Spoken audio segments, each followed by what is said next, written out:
Halos tangayin na ng tubig dahil sa lakas ng agos nito.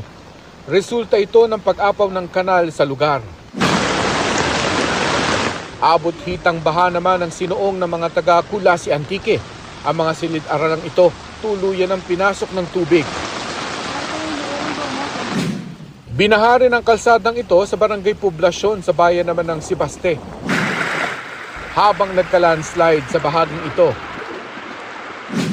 natagalan naman bago makadaan sa kalsada sa Santo Rosario sa bayan ng Tibyao ang ilang sasakyan dahil na rin sa tubig na umapaw sa kalsada.